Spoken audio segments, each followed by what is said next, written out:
يا مساء الهنا والسعادة والسكر الزيادة على أحلى متابعين. ازيكم يا حبايب قلبي، عاملين ايه؟ طبعا النهاردة مكملين الفيديو اللي احنا عملناه بتاع العزومة. انا قلت لكم ان انا اسمع على جزئين عشان لقيته طويل عليكم وحبيت اقصره شوية، فالنهاردة هنعمل الجزء التاني. طب النهاردة هتعملي ايه يا ام بنوب؟ النهاردة هنعمل الجلاش. بس عايزة اقول لكم صينية جلاش كانت زي العسل والله العظيم. لو جربت الطريقة دي مش هتغيريها ابدا، ولو انت عملتيها وحد ما بيحبش الجلاش هيحبه وهيعجبه. لو عملتيها على سفرة هتعجب كل اللي هياكلها وهيشكر فيها. طب عملناها ازاي؟ اول حاجة جبنا 3 بصلات حلوين فرمناهم في الكبة، نزلنا بيهم في الطاسة عليهم معلقتين سمنة، وحطينا عليهم حبة كزبرة وحبة ملح. بعد كده اول ما دبلت معانا البصلة نزلنا بكيلو الا ربع لحمة مفرومة. وعايزة اقول لكم ان كمية اللحمة كانت كتيرة، يعني لو نص كيلو هيكفي على قد ايه جلاش، على لفتين جلاش. يعني انا عملت لفتين الجلاش، والحشو اللي انتوا شايفينه ده فاض منه كتير. يعني انت ممكن بنص كيلو بس هي ايه هيكفي. طب ازاي انا عملت الحشو ده؟ يعني الضعف حجمه وكان طعمه زي العسل. هنشوف عملناه ازاي. جبنا بعد كده حطينا اللحمة زي ما احنا شفنا وعصجناها مع البصلة. هنزل بنص معلقة من السبع بهارات وحبة فلفل اسود.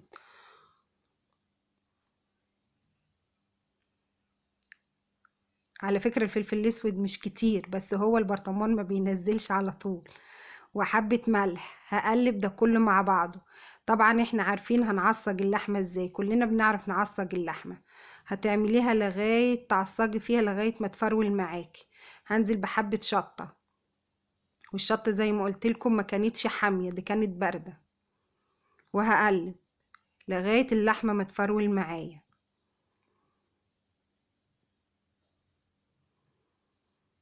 طبعا زي ما قلت لكم كانت صينية جلاش، بس كانت ايه زي العسل.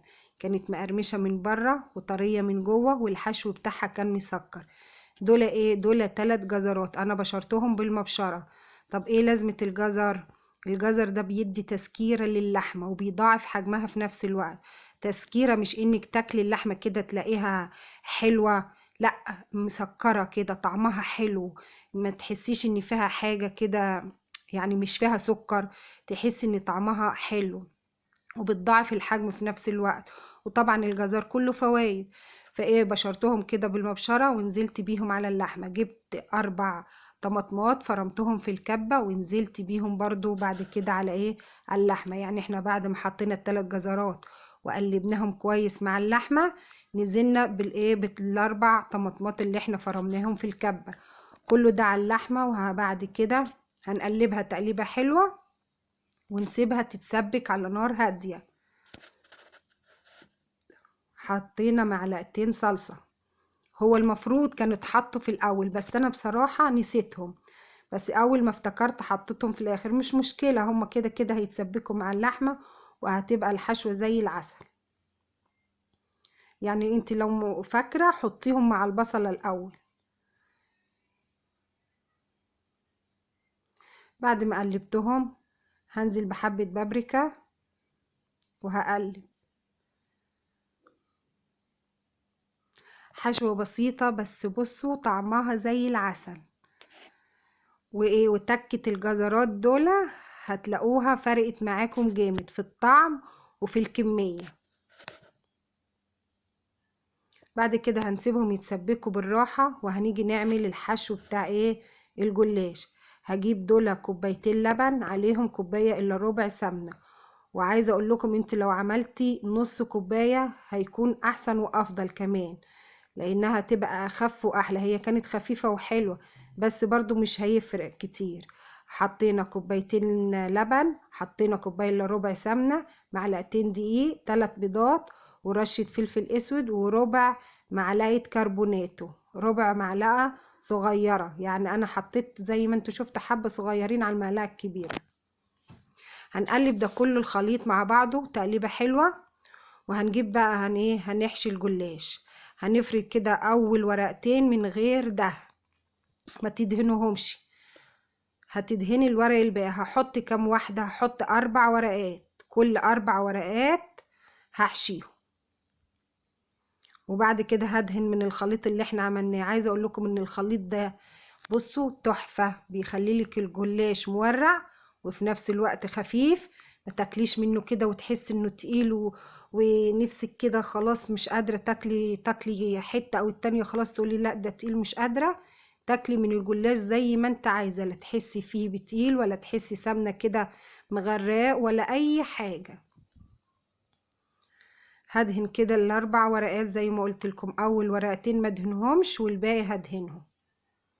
وهحط بقى ايه الحشو. شايفين الحشو بعد ما تسبك؟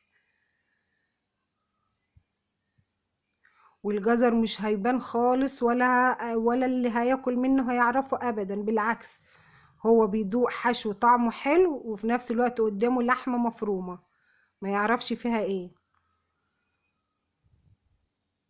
هلف كده الورقات وهرص في الصينية. الصاجة اللي هحط فيها هدهنها سمنة.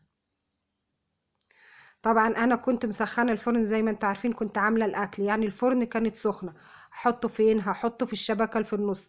اول ما تلاقي ان الجلاش معاكي خد لون حوالين جانب او من تحت ولسه من فوق ما خدش لون، تفتحي عليه الشوايه وتوطيها. لازم توطي الشوايه عشان يطلع لك اللون اللي من فوق حلو، ما يبقاش كده غامق ومحروق. وتديري الصينيه كل شويه تديريها لغايه ما الصينيه كلها تاخد اللون معاكي. بص عايزه اقول لكم ان انا في اللفه دي حطيت في اول ورقه دهنتها، قلت اشوف دي من دي، لقيتها انها كانت ايه، قولوا معايا، يعني والله نسيت. المهم ما تحطيش الورقتين او اولانيين ما تدهنهمش، ادهني بعد الورقتين الاولانيين. هتبوش معايا مش تفكروني.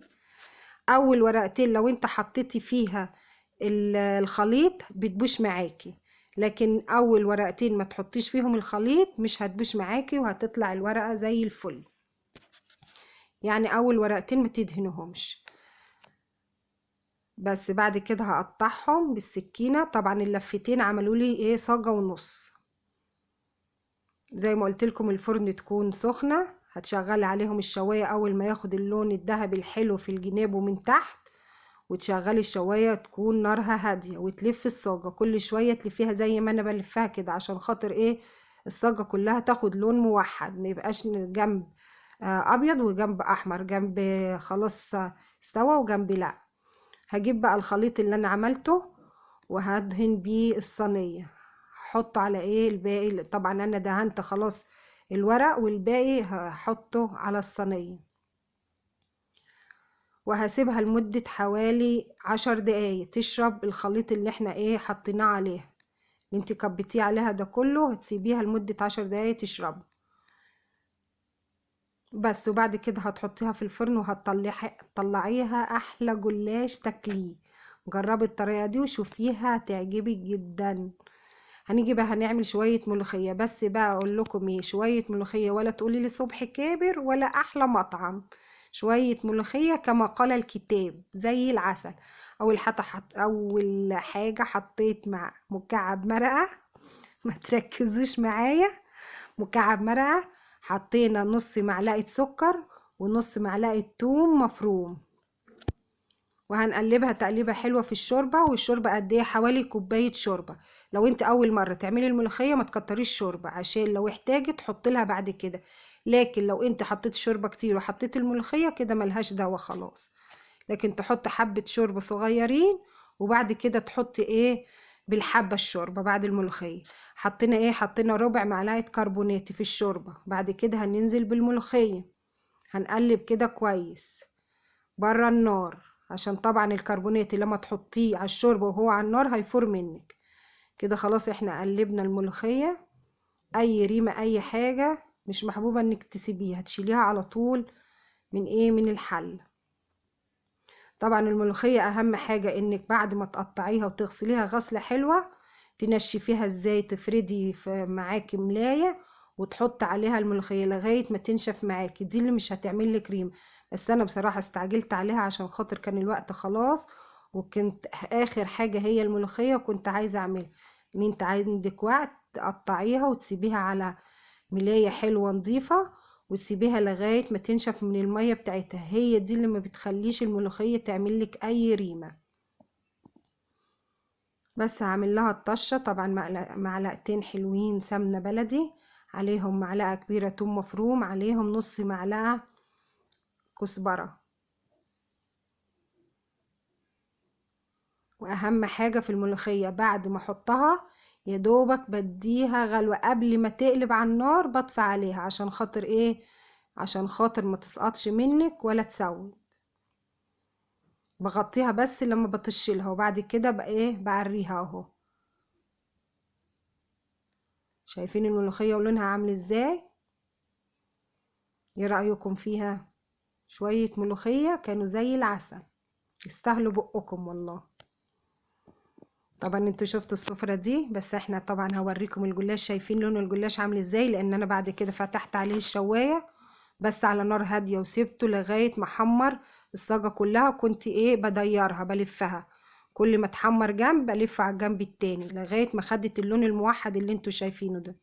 عايزة اقول لكم والله العظيم شوية جلاش كانوا زي العسل، زي ما انتوا شايفين، مقرمش من بره وطري طري من جوه زي الزبدة، والحشو بتاعه كان زي العسل. شايفين؟ حطيناها في الصينية.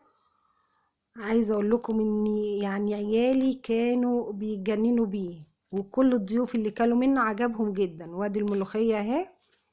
ده طاجن احلى من طواجن صبحي كابر ولا لا؟ شايفين لون الملوخية عامل ازاي؟ زي الزرع. ولا كان طعمها ما اقولكوش حكاية. تحطيه كده في الطاجن بيفضل سخن، طعمها زي العسل. يا رب الفيديو يكون عجبكم، واتمنى تحطوا لايك وتشتركوا في القناة وتفعلوا الجرس. واشوفكم على خير، واقول لكم اللي ما جربش الوصفات دي يجربها ويقولوا لي رأيه فيها ايه. حاجة زي ما انتوا شايفين كده تشرف. لو انت عندك اي عزومة اختاري اي حاجة من دول تعمليها وتساعدك فيها، هتشرفك قدام ضيوفك وهتعجبهم جدا. اشوفكم على خير، مع السلامة.